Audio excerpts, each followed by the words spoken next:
Hi there, everybody. Welcome to Attracting Hummingbirds to Your Yard with Wheaton Public Library. My name is Barry Erickson, and I'm Community Engagement Coordinator there.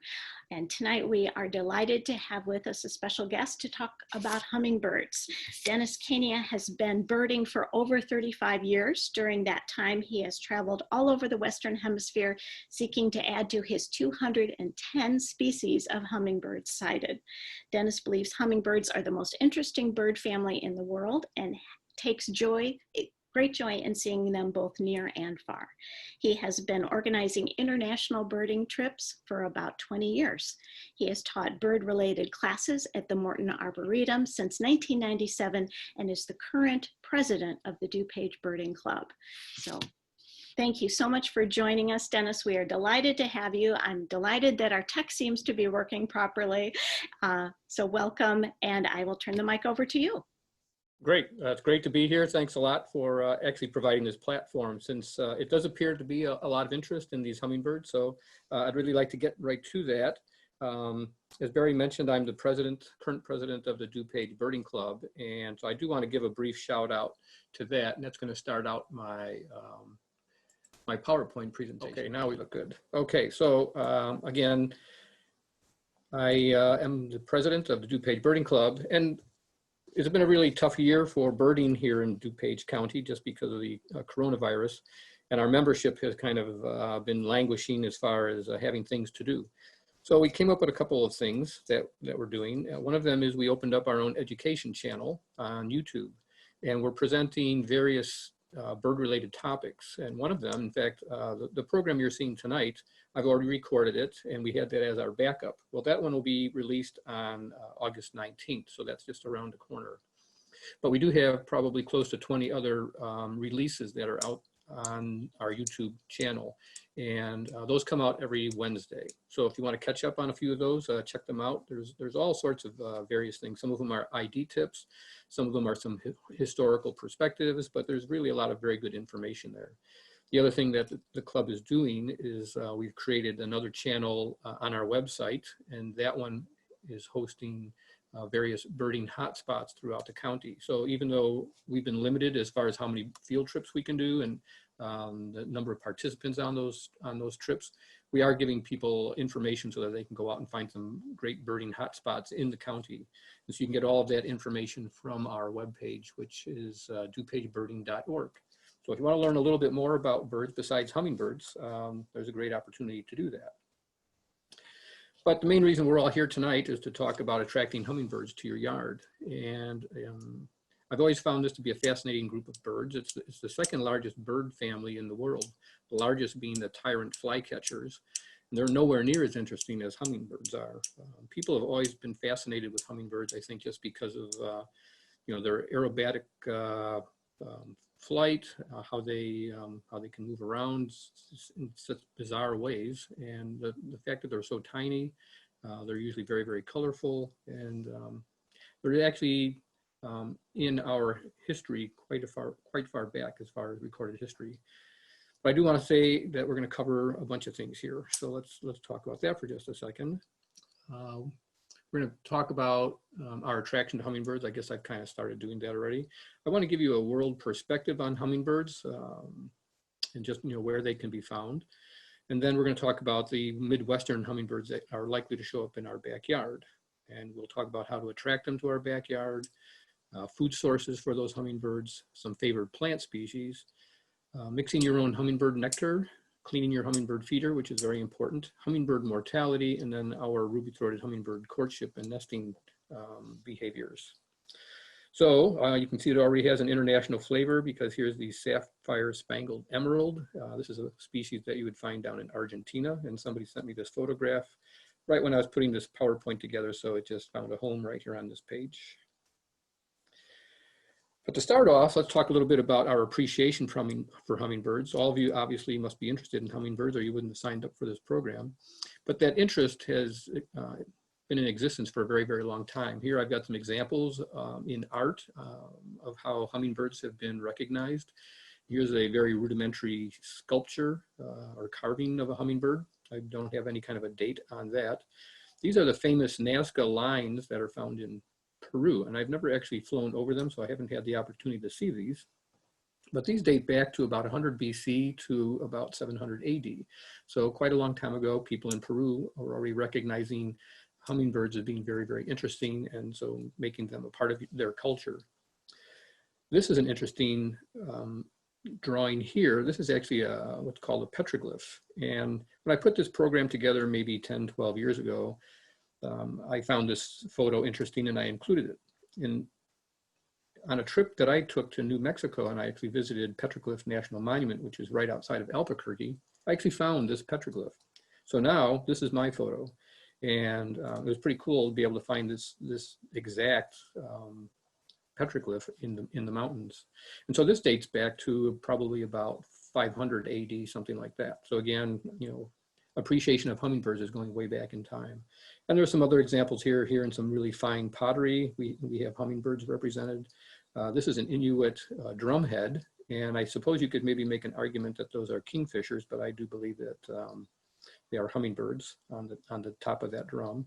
And then this is a crimson topaz tattoo, and I haven't found this one yet, so I'm not necessarily looking. So one of the next things is that I wanted to cover in what's in a name. And the reason that I have this slide up here is that we obviously hold hummingbirds in high regard just based on the names that we give them. You know, if you look at some of these examples here, we have sparkling violet ear.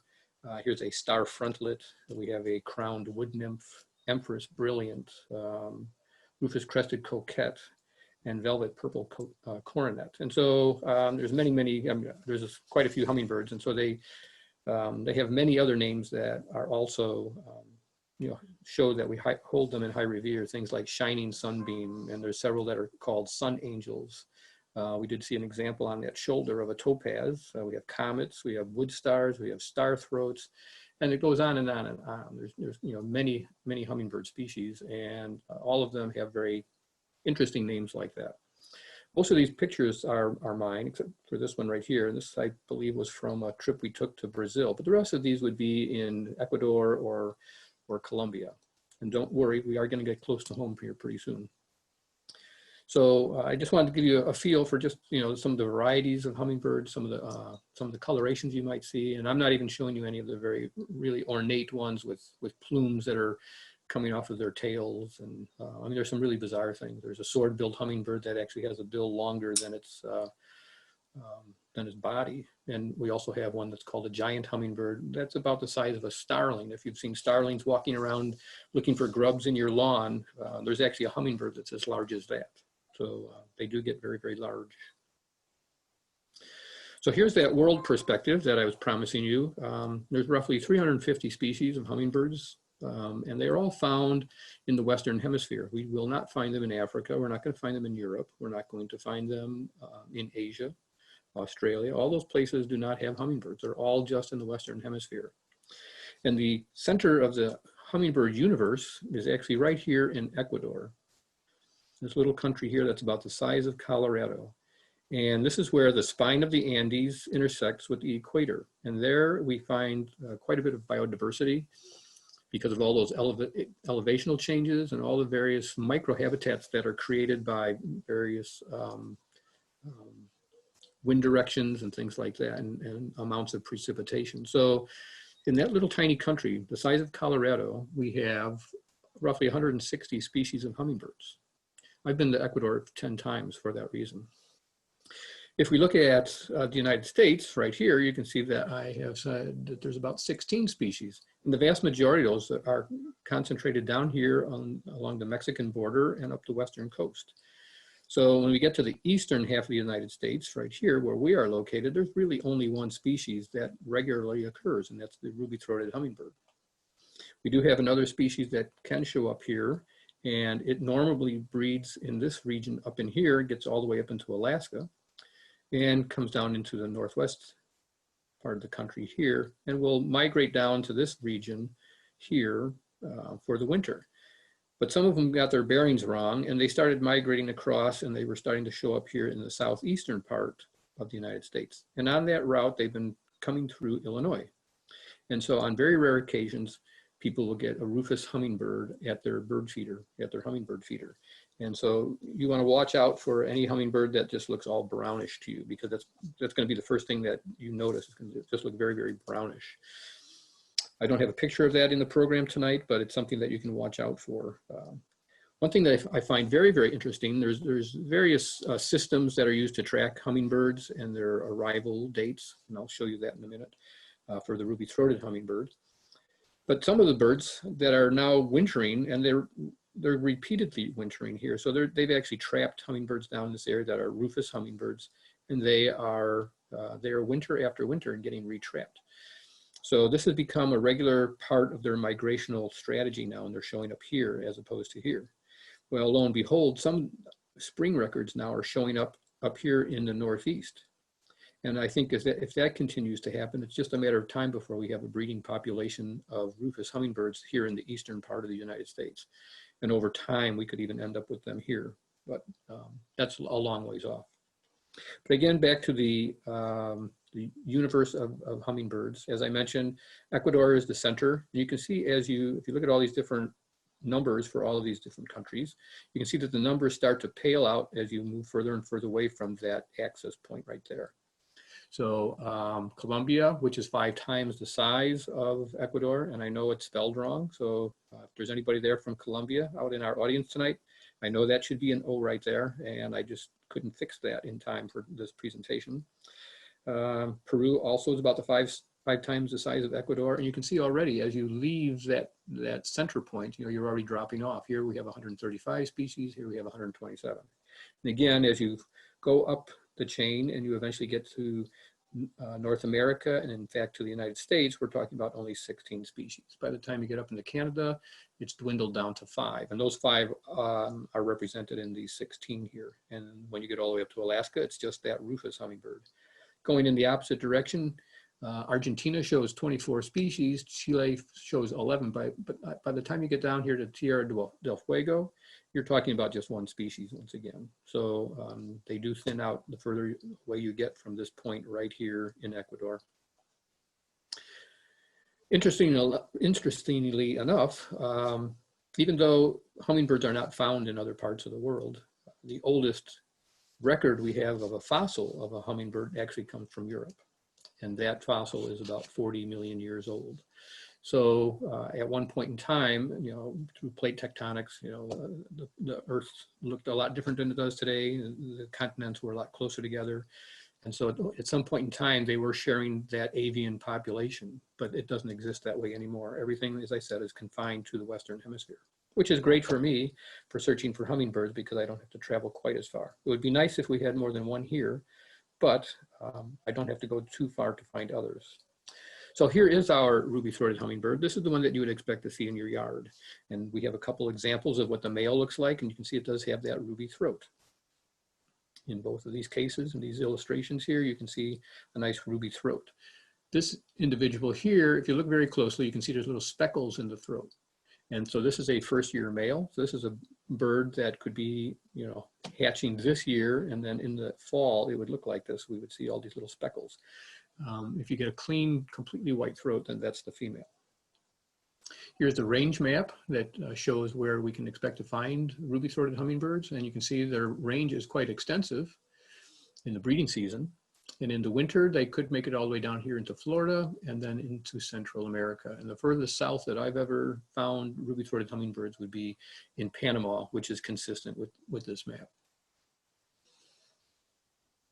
There are a couple other things that might catch your interest in the yard besides ruby-throated hummingbirds. I've had people approach me and tell me that they have really tiny hummingbirds in their yard, and that it's definitely not the ruby-throated hummingbird, so there must be more than one species of hummingbird around.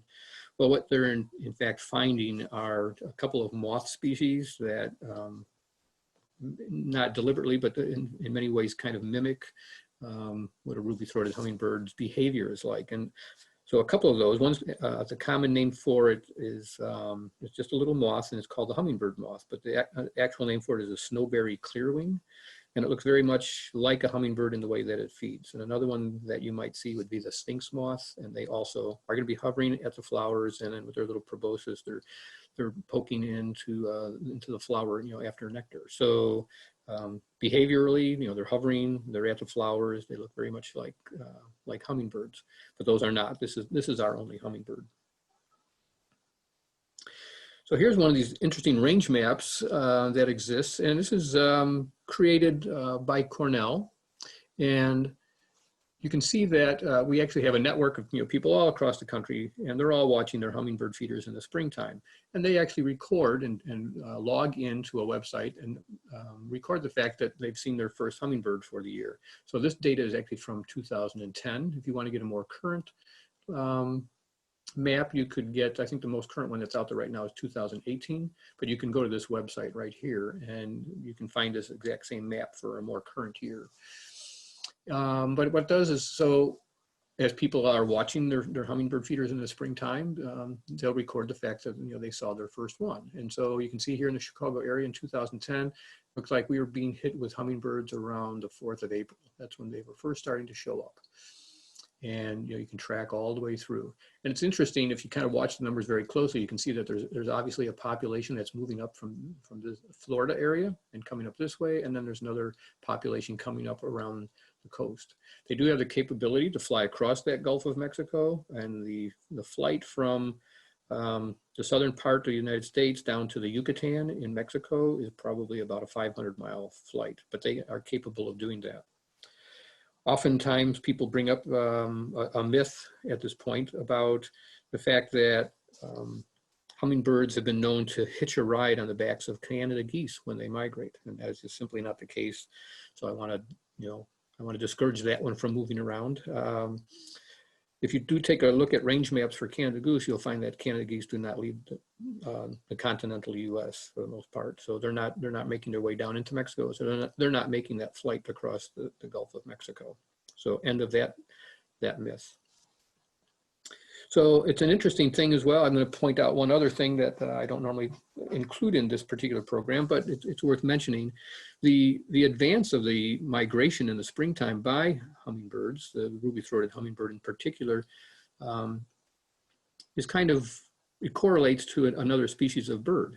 And the reason for that is when they are moving up, and if you're thinking about what our area looks like on the 4th of April, which is when it shows that we were getting our first ones in 2010, there aren't a lot of flowers around yet, and insects aren't particularly active, so they can't be capturing insects in midair, and they're not going to find a lot of nectar. And so what they're actually using is the sap from trees. So there's a species that precedes the ruby-throated hummingbird migration. It's called the yellow-bellied sapsucker, and they will drill sap wells in trees, and that's so that they can feed on the sap themselves, and the sapsuckers will also eat any insects that are attracted to that sap. Well, it's well documented that ruby-throated hummingbirds will also utilize those same sap wells. So they're actually following the advance of yellow-bellied sapsuckers in their migration, and they seldom migrate beyond the extent of the sapsucker migration. They'll usually stay behind them. So I think that's kind of a little factoid that's worth tucking away. So let's get down to the main part of our discussion here on how to attract hummingbirds to your backyard. And it's actually, if hummingbirds are in the area, they're going to find you. It's a pretty simple process to get hummingbirds to your yard. It may be as simple as just hanging up a feeder. And here's an example of a very standard feeder that I do see in a lot of situations. A lot of people utilize this type of feeder, and it has these little flower, plastic flower setups here with a little grid inside. That's to keep bees out, and they have little perches on there. It's a very standard thing.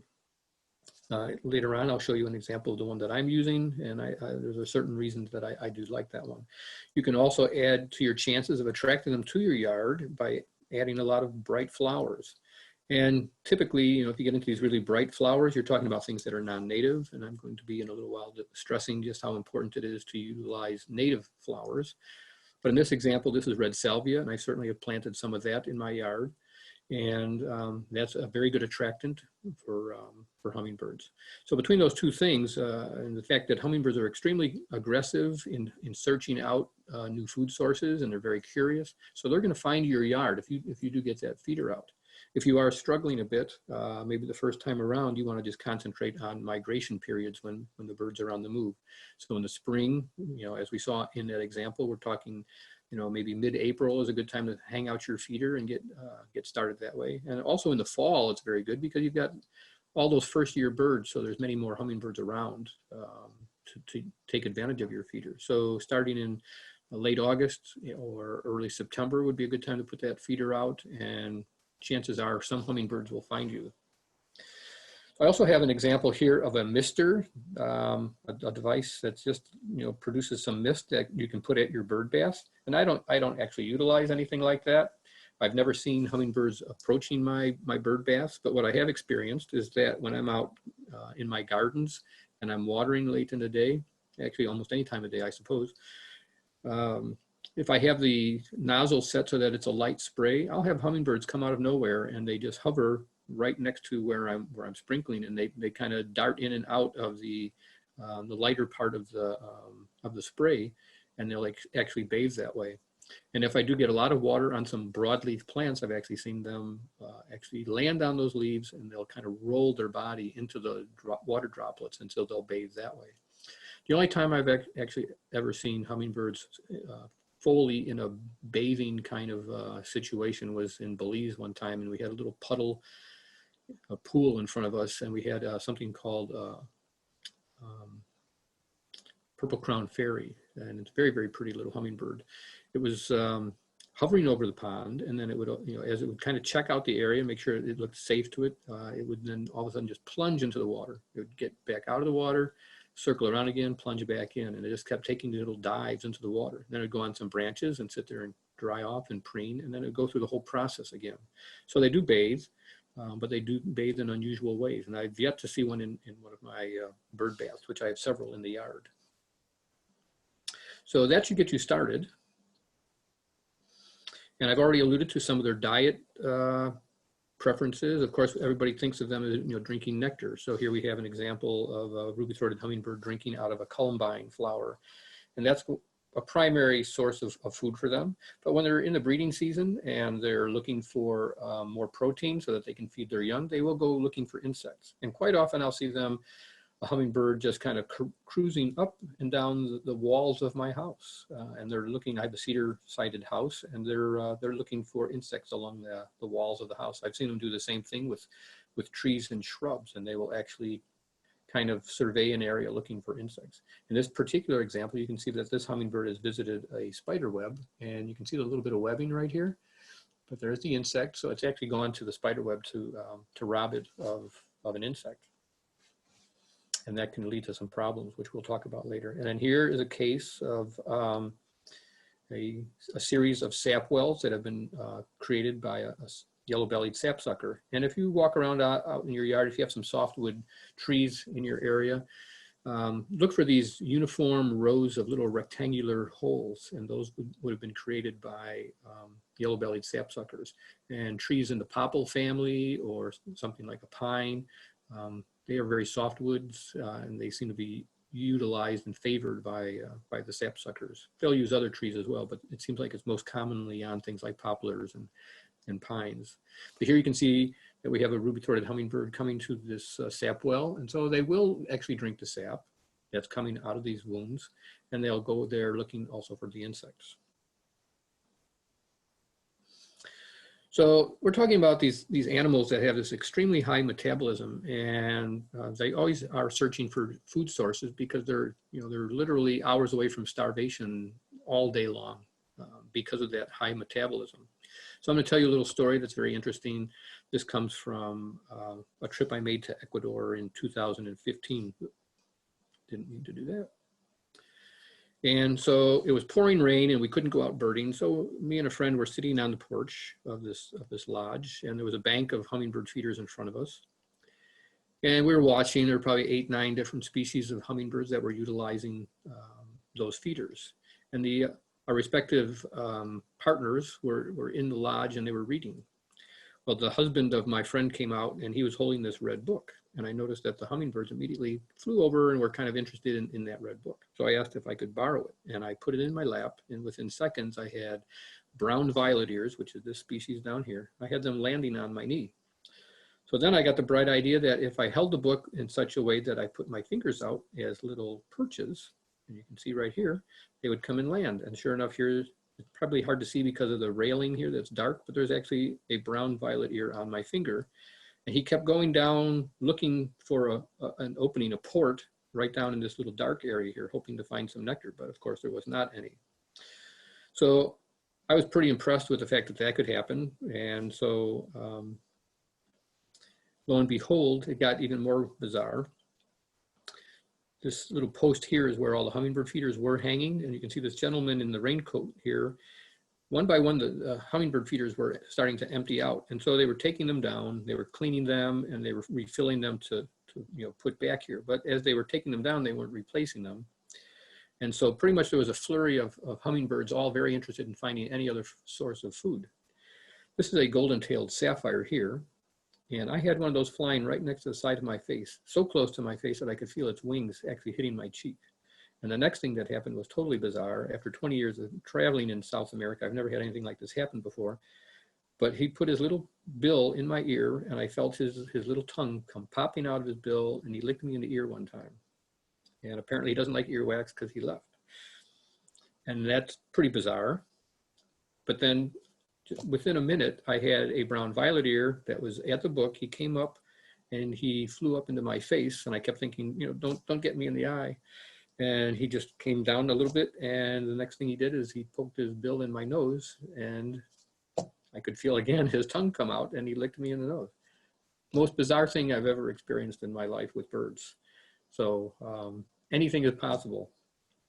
And they are just extremely curious, and they are very aggressive. So it didn't surprise me, I guess, from that perspective.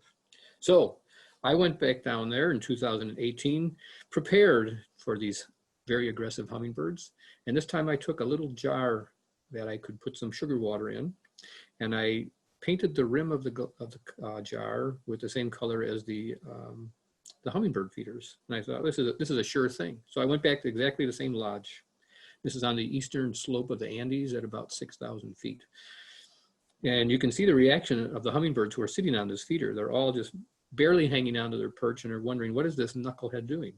So it didn't work that time at all. For some reason, I don't know what it was about that one particular episode, but I was not able to repeat, any feeding of the hummingbirds, at least at that time. Because then just this past December, I was in Jamaica, and we visited a bird sanctuary that's just right outside of one of the major cities down there, Montego Bay.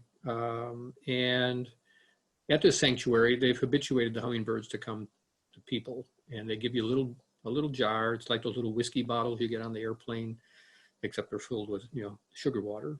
And if you hold your finger out, the hummingbirds will come to your finger, and they'll land, and they'll drink out of the jar right before your very eyes. So this was one of the main targets. One of the main reasons I went to Jamaica last year was to get this particular bird. It's called the red-billed streamer tail. And I don't know if you can see the tail, but the streamers are coming all the way down to about here. Very, very long tails on this hummingbird.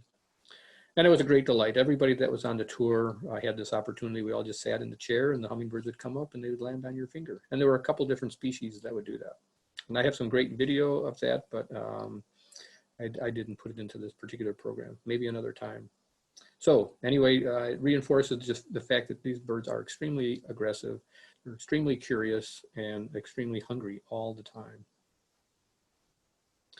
So back to our backyard, because we do have that understanding that these birds will find food no matter what.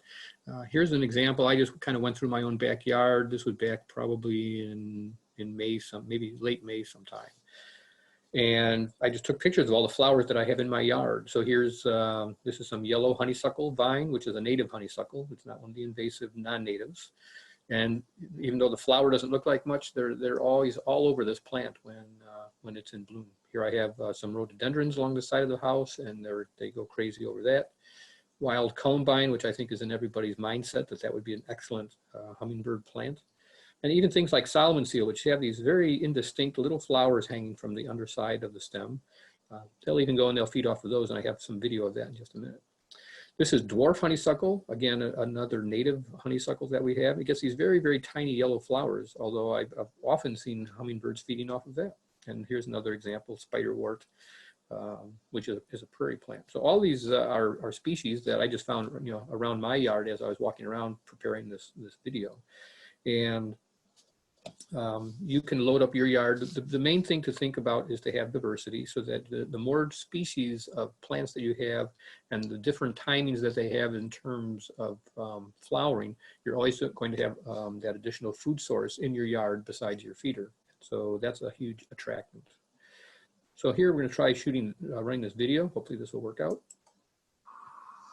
This is a ruby-throated coming, and even though these little indistinct flowers are just kind of hanging down there, you can see it utilizes it as a great food source. Here's some more examples of some other flowers that you might find in your yard. Very showy things that it would be easy to work into your landscape plan. So here we have butterfly weed, and I see them on my butterfly weed all the time. They also like my swamp milkweed that I have in the yard. So that would be another example of prairie blazing stars, or something that they would go after, New Jersey tea. And, you know, that, again, that's not a very big flower, but they utilize a lot of different flowers. They don't have to be big, bright flowers. Wild petunias, which I have in my yard. Hoary vervain is another one of my favorites in the prairie, and so I have that in my landscape. And foxglove beard tongue is another. A few more here. We have purple coneflower, and even things that are not showy, like the palm sedge, which is Carex muskingamensis. Supposedly, I've not seen them doing this, but they supposedly use that as a pollen or a nectar source. And I do have a lot of that in my landscaping. The wild bergamot, of course, cardinal flower, which is a nice bright red thing.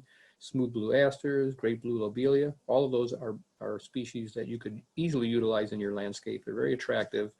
They're plants you can pretty well keep in place, and they'll do well in your yard. So here's a sample of some of the plants that I just talked about. It's the common names along with their scientific name. So if you want to, you can actually hit print screen on your computer device, and you can, you know, save that off to a Word document later at your leisure, and then print it off, and then you'll have that list. So when you go to your local nursery or something, you actually have some scientific names that you can use along with the common names. So let's talk now about mixing your own hummingbird food, and it's actually quite easy. Probably the trickiest part to the whole process is picking out the hummingbird feeder that's appropriate. And again, here's that example that I showed earlier, and you can see there's quite a different set of varieties of hummingbird feeders. The thing that I would stress in picking out your hummingbird feeder, it's nice to have a cool one like this that's very ornate, but you want something that is going to be very easy to clean, because that's going to be critical in your inviting hummingbirds to your yard. So the common ratio, you don't have to buy already prepared hummingbird feeder juice. You can make your own, and the ratio is 1 part sugar to 4 parts water. And these look like big measuring cups. You don't have to mix a whole bunch, and you basically will figure out over time, depending on the population of hummingbirds that you have in your yard, just how much nectar you need to mix up at one particular time. Rather than working in cups, I work in tablespoons. And quite often, because I have maybe 4 or 5 regularly visiting hummingbirds in the yard, I don't need a lot at one time. You want to be changing it frequently in the summer anyway, the mixture in your feeder. And we'll talk about that in just a second. So I might take 2 tablespoons of sugar, and then so that's 8 tablespoons of water. And that's all you need. Mix it up thoroughly. It does not have to be boiled. A lot of recipes say boil the water. That's not necessary. That maybe makes the sugar dissolve a little faster, but other than that, there's no reason to do it. You should be using cane sugar. Beet sugar would be okay as well, but do not use any artificial sweeteners or anything, no honey, things like that. And just plain ordinary tap water is fine. So that's the easy process. Replace the mixture in your feeders at least once a week. When it's really hot out, and we've had some pretty hot weather, you're going to want to change it more frequently, like maybe every three days. And plan on cleaning your feeder every time that you go to refill it. So if you do want to mix a large, if you don't want to be doing that all the time, if you want to just mix a large batch up and keep it in your refrigerator, that will keep for a couple of weeks in the refrigerator. So you do have that option as well. But the approach that I take is I don't put a lot in the feeders, and that forces me to, you know, clean them more often, because that's really a critical part of this. So here we have the cleaning process. So this is the style of hummingbird feeder that I like to use, a little bit different than the one I was showing you before. The reservoir has a very, very wide mouth to it, so it's very easy to get a brush in there to scrub it up. And the plate part of it actually breaks open very easily. And so you have access to all the insides here, so you can easily scrub that up. And so what you want to use is just some soapy water, and you can quickly scrub everything up and then go through a process of triple rinsing everything. Get all the soap suds off of it, and then run everything under the water again at least 3 times, and then set it out to air dry. And so that whole process will take you a little while. So you can use that soapy water, or you can actually use a mixture of bleach. And if you're going to go the bleach route, you would use 1 part bleach to 10 parts water. So you don't want anything very strong. And again, make sure you rinse everything very, very clearly in cold water, and let it air dry before you're going to refill it. So if this sounds like really a lot of work, then I would say that you probably shouldn't be feeding hummingbirds, because one of the worst things you can do is have a hummingbird feeder with some bacteria in it, and that can lead to the death of our hummingbirds. And so actually that's our next topic. We're going to talk about hummingbird mortality. And surprisingly, there's a lot of ways that hummingbirds find to end their lives. One of them could be that dirty hummingbird feeder. The bacteria can kill them.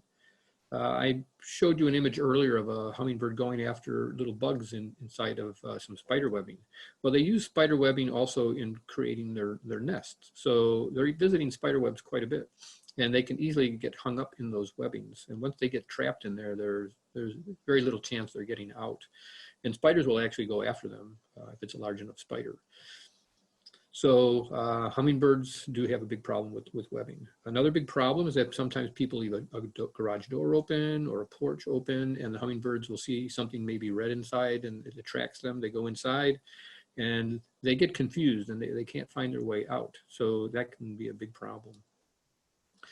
So keep those doors closed. If you do find that you have a hummingbird trapped in your garage, the easiest way to get it out without harming the hummingbird, you don't want to try and catch it, because in that process you're going to break a wing or mess up feathers or something. So the best thing to do is get a hummingbird feeder, place it in a position where the hummingbird is likely to find it. This bird has probably been in your garage or on your porch for a while, so it's going to be starving.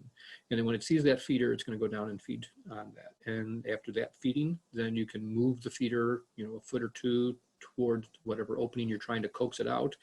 And just keep doing that process until the hummingbird finds its way out. That way you're not doing anything to harm the hummingbird, and he'll find his way out on his own. Another problem is, surprisingly, some plants create a problem. This is an example of burdock, which has these very, very sticky flower heads. They actually have little hooks on, like little barbs that come out from the flower head. And I have not seen hummingbirds caught this way, but I have seen other small birds caught that way. I even found a small brown bat one time that was dead, and it was trapped in burdock. So it's a common wayside plant. You'll see it along trail edges, along roadways. It likes disturbed areas, and it's a very aggressive plant. It's a native plant, but it's very aggressive one, and creates large problems. Some other things that can happen, praying mantises will ambush hummingbirds at feeders, and I've heard stories of snakes doing that as well. And I have some grisly pictures I could have put here with praying mantises actually having captured hummingbirds. So it does happen. It's not just something that we think happens, it's definitely happening. Window strikes are a big problem for all birds, and hummingbirds are not immune to that. They can crash into a window and have the same problem. And pesticides are harmful in 2 ways. In one way, if you're spraying to kill a bunch of bugs in your yard, you're eliminating that food source. And then the second way is that those chemicals, if they do get if they do happen to feed upon insects that are still alive but have been treated with some kind of insecticide, those chemicals are only concentrating as they move up that food chain, obviously. So at some point they become toxic or at a toxic level for the hummingbird, and they can perish that way as well. So the last thing that we have to talk about is ruby-throated hummingbird courtship and nesting. And quite often I get comments from people, they say, oh, I have hummingbirds coming to my hummingbird feeder. I see, lots of females, but I never see males. Well, generally a male is going to set up a territory. And if you have your bank of hummingbird feeders out there, that's going to help create a very healthy territory for him, something he's going to want to protect. So he's going to keep all other males out of that area. He works very hard to do that. There's really a lot of work in owning that best territory. But the reward is that then he gets to mate with any females that come along. So as he's working very hard to do that, there will be females around plenty, but just that one male. So that's why you're not seeing a lot of ruby-throated hummingbirds at your feeders, with the ruby throat. Or you can, but I mean, in a situation like my yard where I don't have that much activity, I rarely see the male showing up.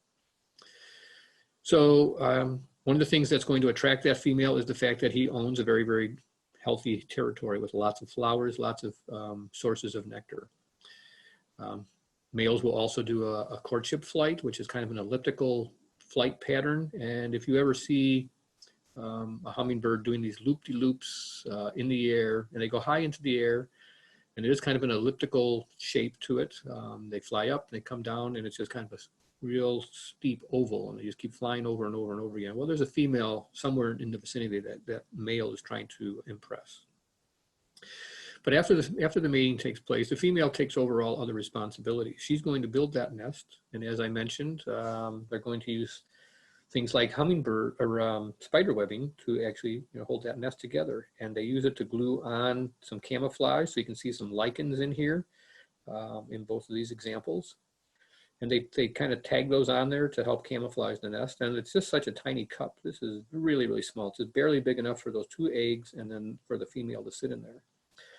But the benefit of using that spider webbing to hold that nest together is it allows the nest to enlarge. So as the chicks enlarge inside the nest, it actually can push out the edges of the nest or the sides of the nest. And so the nest will grow in size somewhat. But they are very, very tiny, very, very hard to see.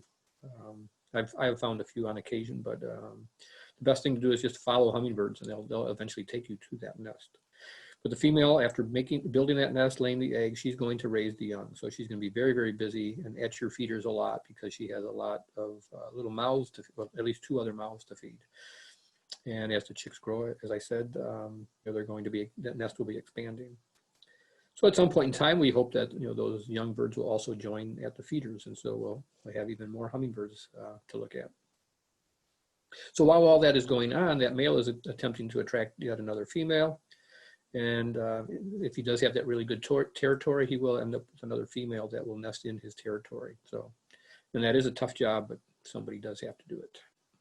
So here's one more video we have to look at, and at first glance, you wouldn't maybe have noticed that nest up there, but there it is. She just brought you right to that nest, and you can see just how tiny it is, and you can see all the lichens on the outside here. The inside will have very fluffy materials. I've seen them collecting things like fluff off of cattails in order to line that nest. So it's going to be very, very soft material inside. Again, this video is courtesy of Mark Donnelly. I'm going to give him a shout out. So that pretty much brings us to the conclusion here. So thanks for taking the time to participate in the webinar. And I hope that we've given you some bird food for thought. And I hope you'll join us again in the future as we explore all things bird related. And you can do that by visiting our DuPage Birding Club website. And you find that at dupagebirding.org. So I think as I had my PowerPoint up here, as I had shared my screen, and I'm going to stop to share now, I wasn't able to see if any questions were coming in. So if there are questions, there's only about 15 of them. Yes, there are definitely, Okay. yes, there are definitely some questions. So thank you so much, Dennis.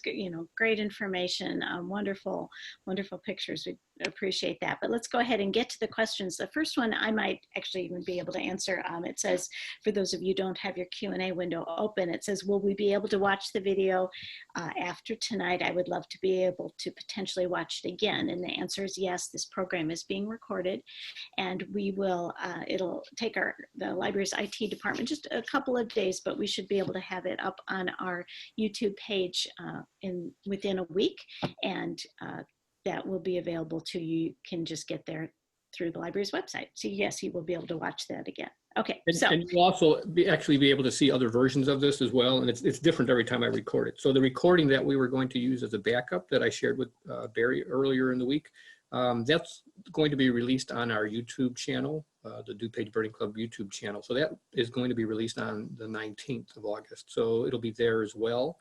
And then I've been I've been tagged by the Conservation Foundation, and they asked me to do a program too. So I'm doing the same program on the 12th, and that's at 1 o'clock. So I'm all over the place. You can I can't travel, so I'm here doing all this stuff. Right. Well, that's wonderful. So lots of opportunities to watch that. Great. Okay. So let me go ahead and start reading some of these questions out loud for you. Besides a hummingbird feeder, are there certain plants, yard features that are attractive to hummingbirds? And they acknowledge that that might have been answered during the course of the presentation. I don't know if there's anything else that you want to add to that. Well, I can emphasize that certainly that, you know, there's plants that you wouldn't even imagine would be attractive to hummingbirds. So don't second guess yourself on what plants to use. They don't have to be bright, showy red flowers. They can be almost anything. And I had some examples that showed miniature little tiny flowers, and they weren't red, and they're still very attractive to hummingbirds. The key thing is diversity. So the more diverse your yard is, the more different sources there will be, and they'll decide which things are attractive to them. So diversity is the key, and try to go native if you can. I'm always emphasizing native, but for the sake of our pollinators, non-native things are okay too. They're still, you know, providing the same resources. Okay, great, thank you. The next question, where should the bird feeder be placed? In the shade or near the flowers in the sun? It really doesn't matter that much. One advantage to putting it in the shade is that you won't, if the nectar is not sitting there in the sun all the time, it won't go as quickly. So keep it in the shade will make it last a little longer. So there's that advantage. But otherwise, I have two. I have two major stations in my yard. One of them is in the bright sun. The other one is in the shade. And they're both used equally. So I don't think it matters that much, and they don't have to be close to the flowers. As I demonstrated through some of my bizarre stories, hummingbirds are very aggressive, and they will find food sources, whether there's food there or not. They'll be poking around.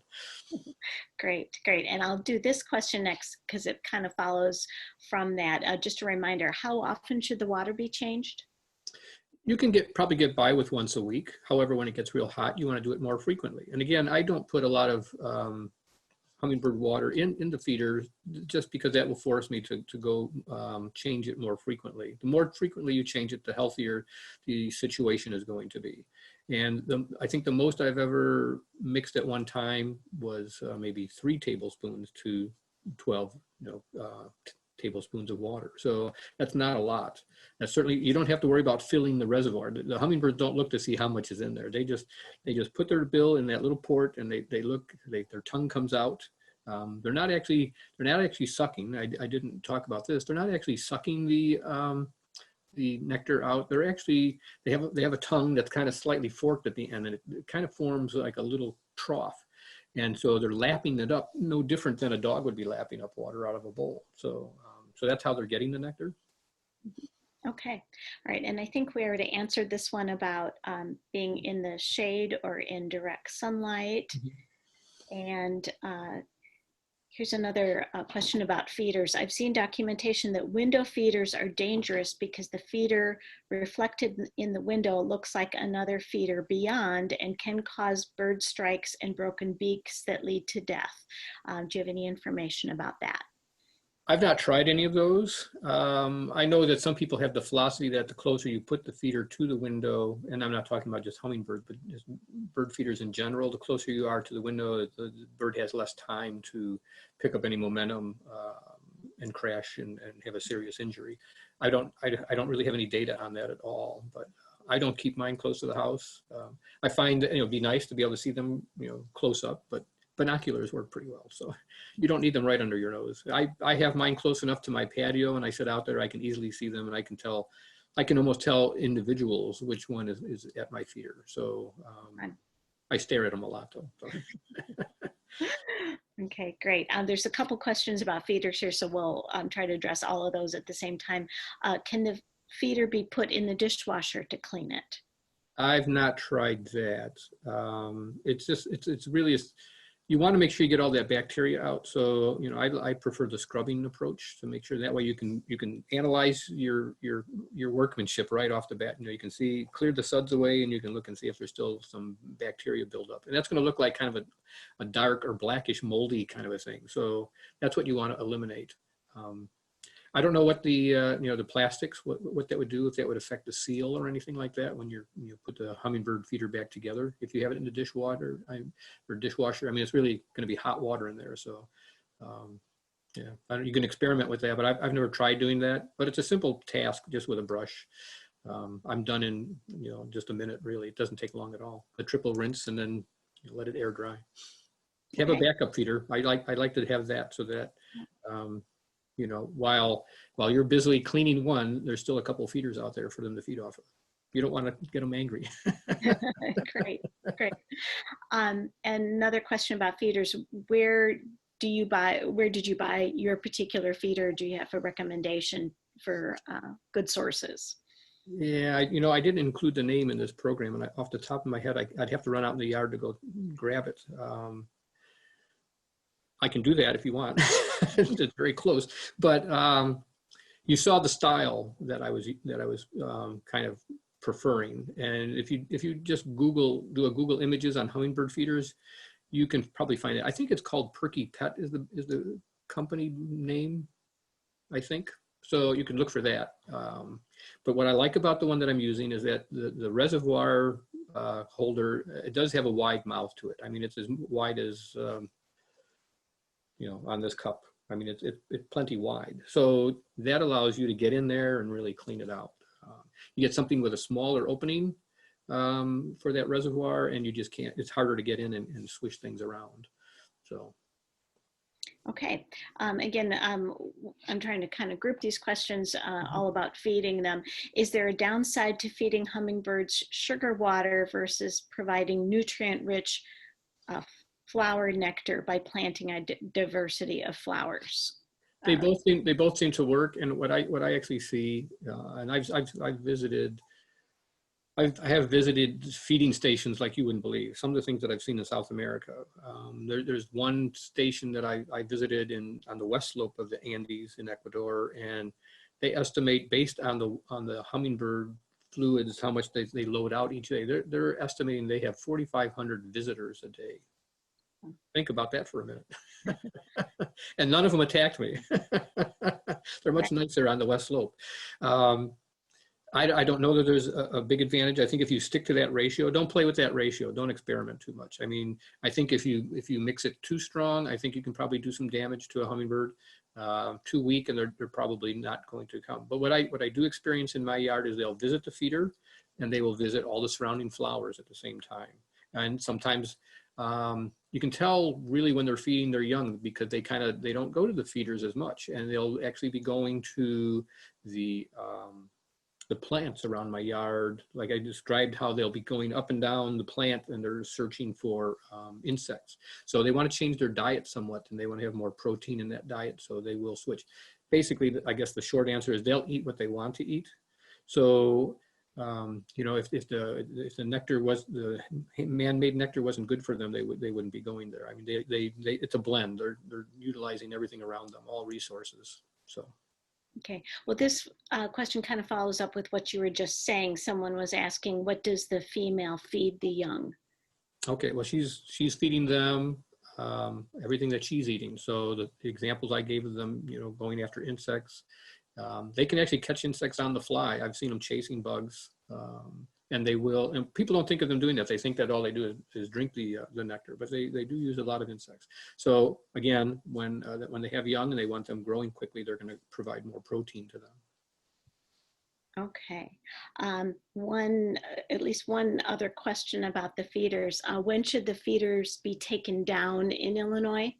I knew that was coming. You can keep it up as long as you want. You're never going to develop a situation where a hummingbird is not going to migrate because you've left a feeder out. The way to think about it is that you've got a hummingbird who's in trouble, who didn't migrate as quickly as he should have for whatever reason, an injury or something, and the hummingbird feeder you leave out might be a salvation to that one. So you don't have to rush to bring your feeders in. They are not going to hinder migration. They're not going to cause a hummingbird to stick around just because he's got a free meal, because they only utilize it really a small percentage. Going back to the other question about natural versus, you know, the man-created. They're utilizing a lot of different resources, and probably what they're taking out of the feeder is probably 25% of their diet versus everything else that they're getting naturally. Okay, and I'm gonna look at one more question about feeders, and then we'll get to some of the other plant ones for a bit. Can you tell if the sugar water is off by color or smell, or is it just the timing that you were talking about? Mine usually disappears because of the way I mix it. Mine disappears before it goes bad. So I will see that buildup inside the feeder. And so that tells me that it was probably starting to, you know, go bad. I think if it goes bad, and especially in my case, since there's hardly anything in the reservoir, by the time it would be going bad, it would be all down in that chamber you can't see. And I wouldn't be able to see any discoloration of that. But I think if it's going bad, I think the hummingbirds probably are not going to come visit your feeder. So if you see all of a sudden hummingbirds aren't around, maybe it's a good time to go and check. But if you change it at least every week, and again, when it's in the 90s, and if it is sitting out in the sun every 3 or 4 days, you should be okay. Okay, all right. Some questions about plants here. Is red salvia a perennial or an annual? That's an annual that you'll buy in all your box stores. So it's a non-native type thing.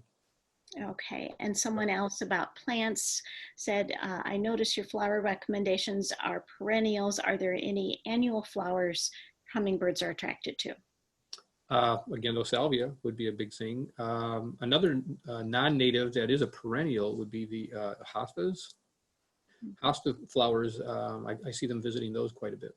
So I don't have a lot of annual non-native things in my yard, so I don't really know for sure. But I would think anything that's bright, flowery, you know, reds are favored.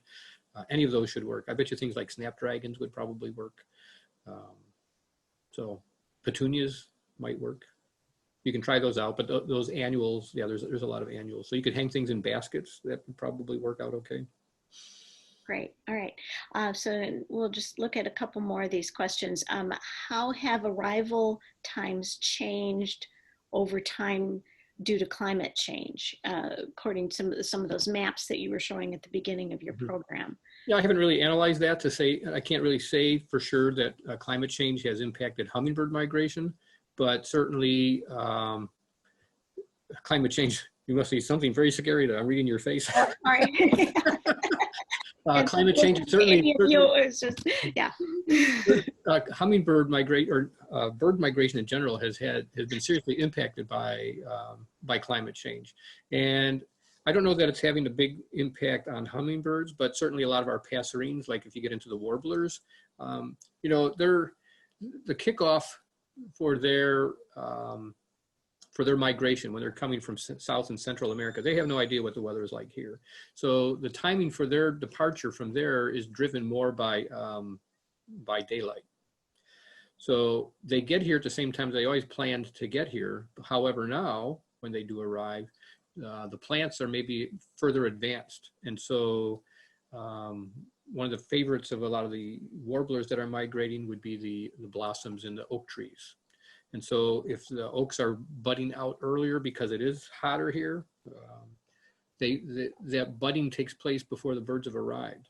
So there's two impacts to that. When the birds come, now the insects have dispersed already, so they're not as readily available. Plus, any of those insects that they would have eliminated that might potentially harm the oak trees have not had that predator there to eliminate them. And I wanted to go, just in case it doesn't come up again about plants, since there's this question about native plants versus the non-native plants, I did want to give you some ideas on places you can go to get some native plants, because usually that can be a struggle.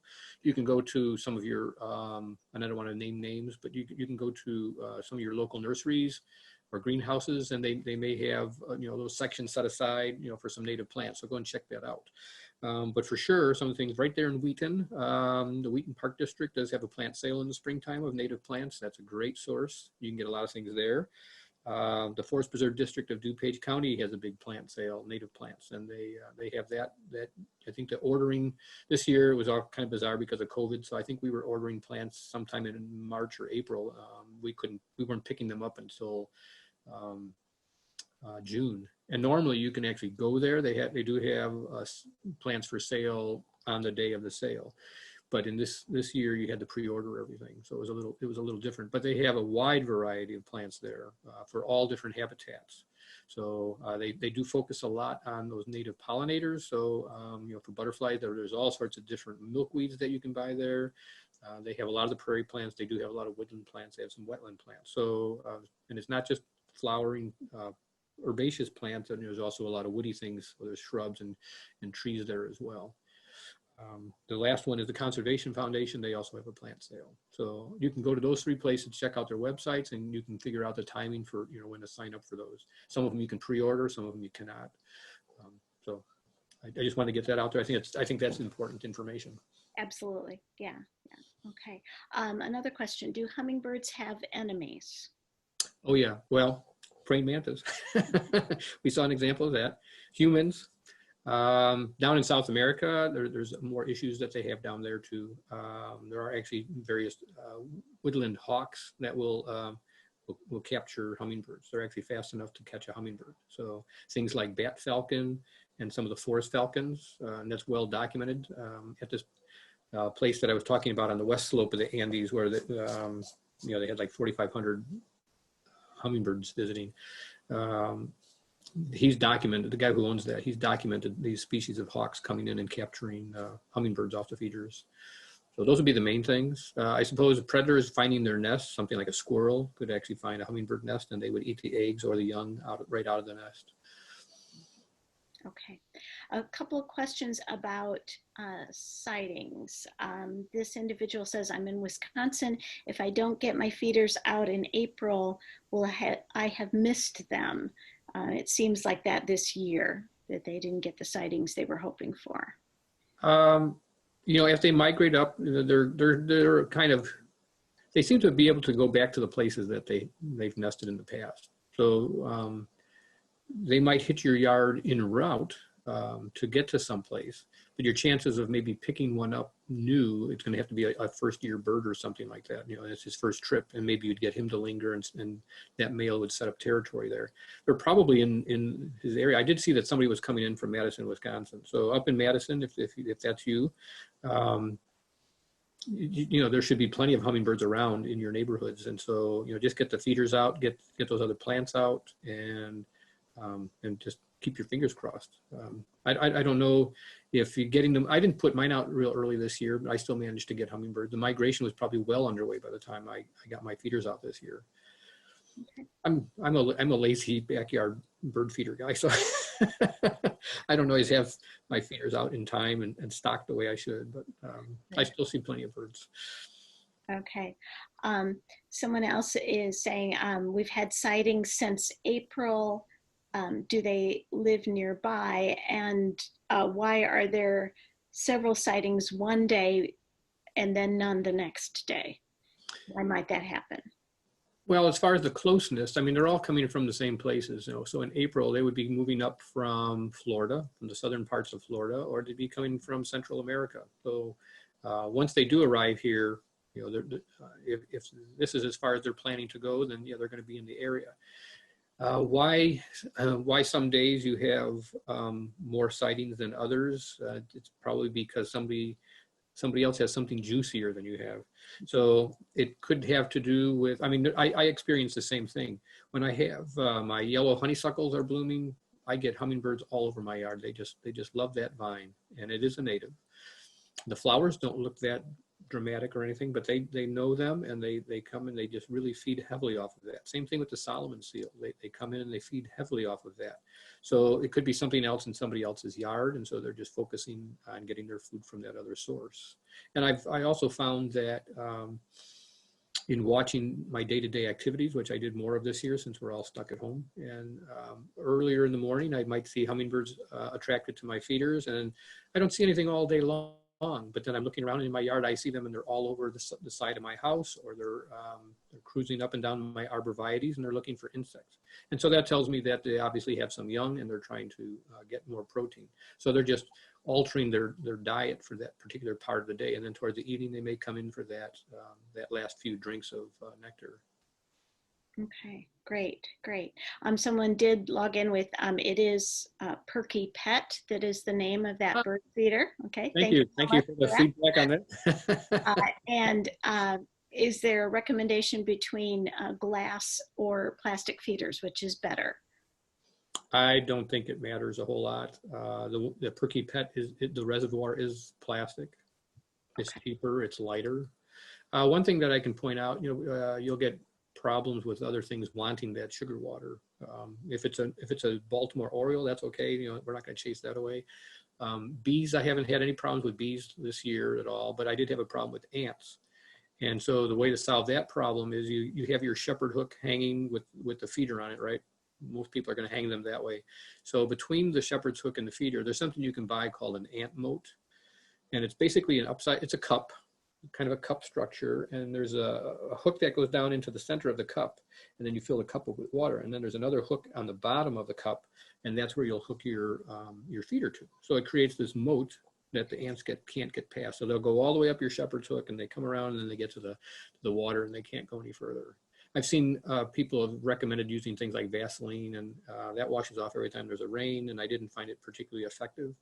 But this ant moat works very well. Okay, and that actually answers another question about how to keep off the feeder. So good, great. What height should the feeder be?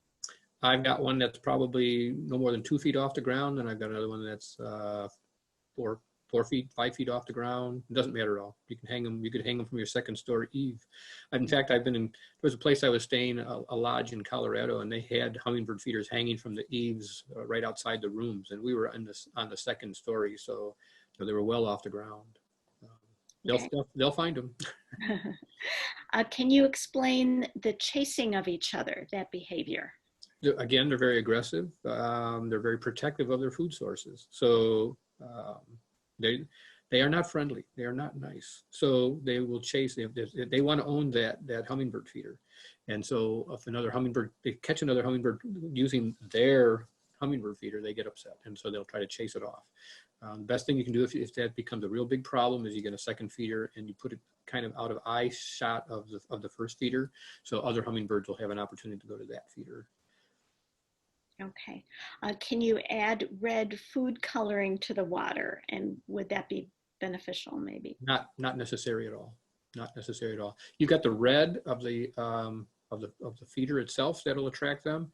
And I'll tell you what, you could put any color. You could put a white feeder out there. Once they figure out that there's nectar in there, they're going to it. And so the red dye is not necessary. And I've actually heard some people say that it could be detrimental to them. Some of those red dyes can be a little tricky, I guess. So I don't add anything like that. Just plain sugar water. Okay. What are destinations in the United States where you could go specifically to enjoy hummingbirds? Probably some of the hot spots would be in places like Arizona.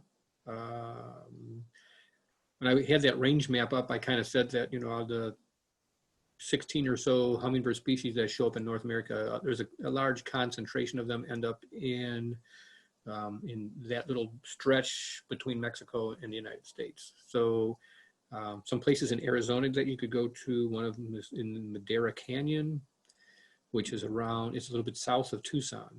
The closest town, I think, is Green Valley. So you could stay in Green Valley, or you could actually stay at a lodge within Madera Canyon. There's a place I think called the Santa Rita Lodge. I haven't been there in 30 years. I can still remember the names. Santa Rita Lodge, and that's a good place. And the timing to do that, if you want to get some of the vagrants that are going to pop up here from Mexico, surprisingly, you'd want to go there in August. So right now, I'm sure it's nice and warm there, but you can get some really cool hummingbirds. Hummingbirds I haven't seen yet. I haven't seen all the North American ones. I've got, well over 200 hummingbird species, but I haven't finished North America yet. So that would be one place you could go. If you go to the West Coast in California, you're going to get a different set of hummingbirds there too. You'd get Anna's hummingbird. You could get Allen's hummingbird there. A lot of these desert places, surprisingly, have some really cool hummingbirds. There's places in Texas that would be good. And you get some unique ones that you're not going to find anywhere else. There's a Sable Palm National Monument that I have been to. That's probably over 30 years ago too. And there you get, I want to say it's the buff-bellied hummingbird. So it's a very unique one that you're not going to find anywhere else in the United States. So if you just go pull out your field guide and look at all the different hummingbirds, you might have range maps right there that'll lead you to some places that you can go, or you can go online. Probably Cornell would have some information on that as well. But there's a couple hot spots. Certainly Arizona is a key hot spot to visit. Great. You can take the heat of August. Right. What about the best time of day to see hummingbirds? They're busy all day, because they do have that real high metabolism, so they're feeding all of the time. I do see maybe a little bit of a slowdown in the hotter part of the afternoon.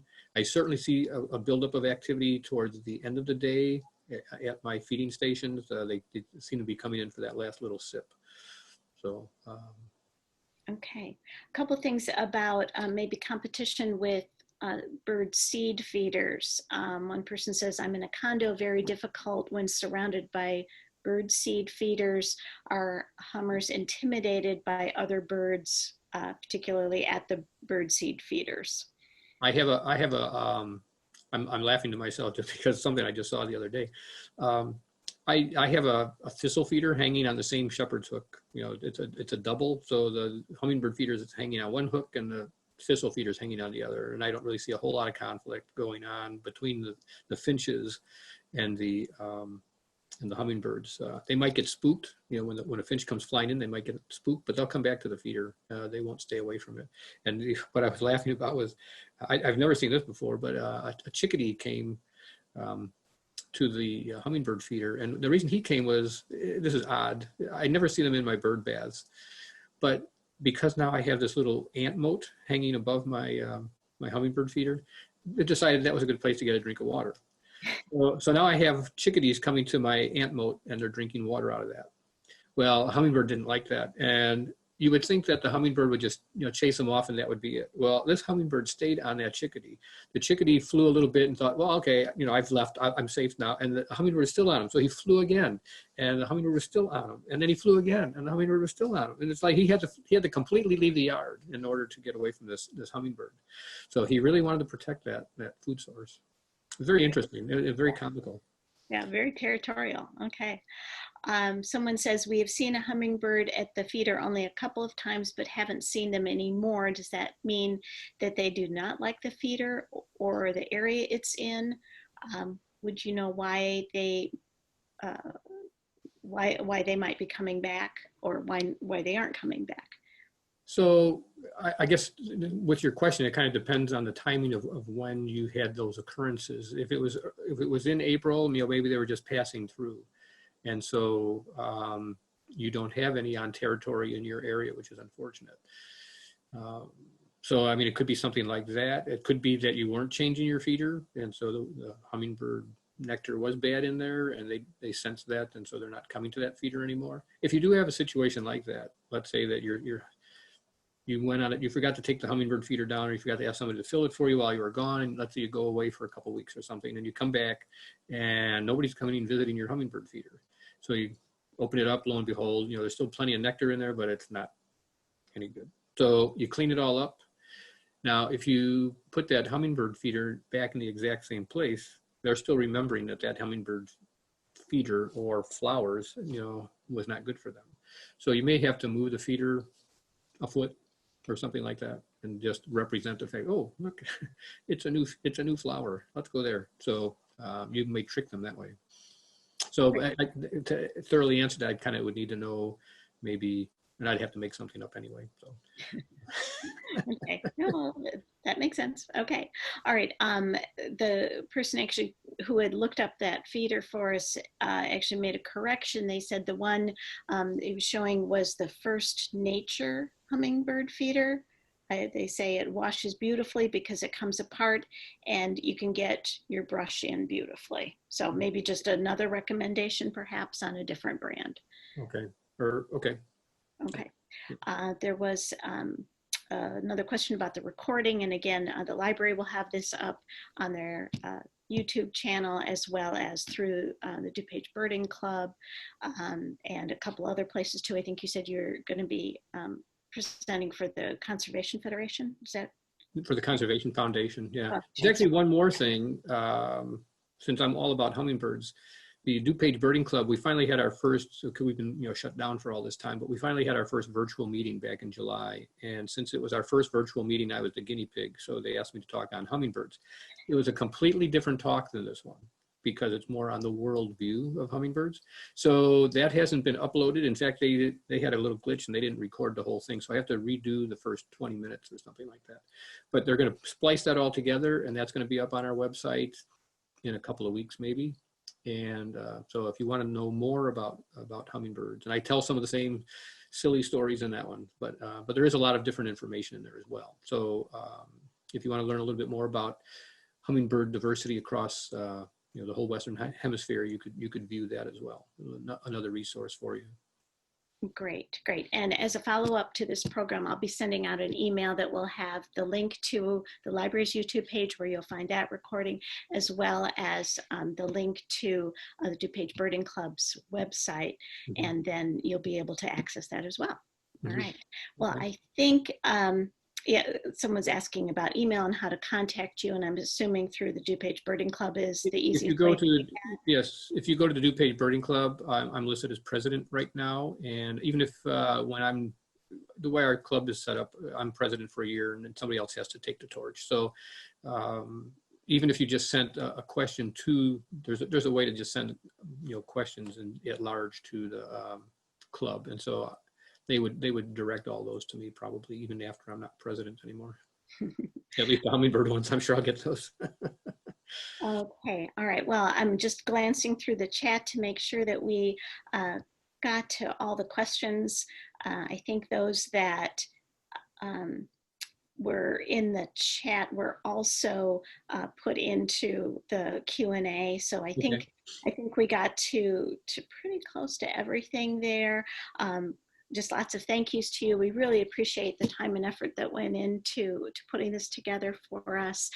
Thank you so much for your time, sure. Dennis. And I'm sure you can't tell that I enjoy hummingbirds. So well, happy to talk about them.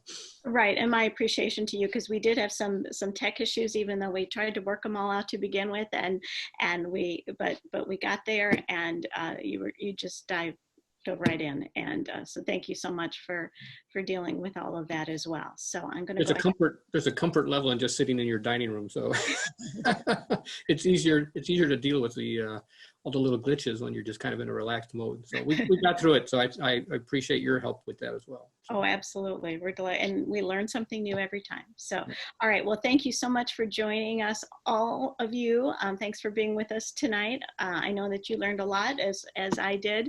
Again, our thanks to Dennis. We'll be sending out the links to that YouTube page and to the DuPage Birding Club so that you can get back into those recordings and review that material, send the link on to other people and learn some more. And hopefully we'll see a lot of those hummingbirds.